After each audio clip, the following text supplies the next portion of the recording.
Je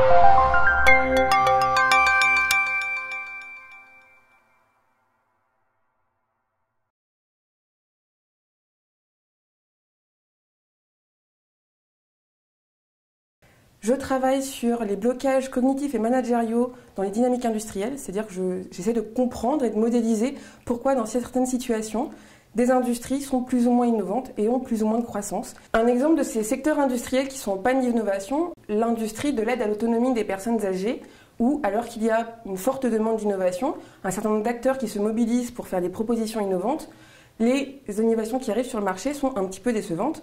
Et donc l'enjeu de ma thèse, c'est d'essayer de comprendre pourquoi est-ce qu'on a des situations d'impasse, des blocages dans les dynamiques industrielles, d'essayer de construire des leviers organisationnels et cognitifs pour sortir de ces situations d'impasse. Mon travail de doctorat en sciences de gestion a pour terrain d'action de recherche le projet WIT 2.0. Ma thèse se situe dans un contexte de généralisation de la mobilité des salariés, où le management à distance met de plus en plus à contribution des acteurs géographiquement dispersés et où la question de la sécurité des données et de l'interopérabilité des systèmes est très importante. Je travaille donc sur l'étude d'une plateforme virtualisée et unifiée de communication à distance. Je m'intéresse à l'épaisseur pratique et politique des infrastructures de communication. Alors ce qui m'intéresse plus particulièrement, c'est les réseaux distribués mobiles. En anglais, on dit Device as Infrastructure.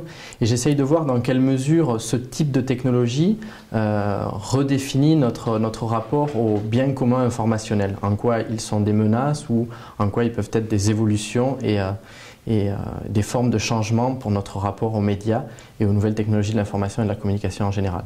Et ce projet de recherche mené avec le Centre de sociologie de l'innovation de Mines Paris Tech, le CERSA Paris 2 et Télécom Paris Tech s'inscrit pleinement dans les activités d'ICUBE. Mon travail porte sur une forme innovante et controversée d'action politique internationale pour lutter contre le changement climatique. Il s'agit d'un système d'incitation économique pour réduire la déforestation tropicale. Donc je me suis intéressée tout particulièrement à la République démocratique du Congo, où des fonctionnaires du ministère de l'Environnement, avec des consultants de la Banque mondiale, tentent d'équiper le pays d'instruments et de méthodes de mesure de la déforestation, mais aussi de procédures administratives pour réduire la corruption dans la création de partenariats économiques pour lutter contre la déforestation.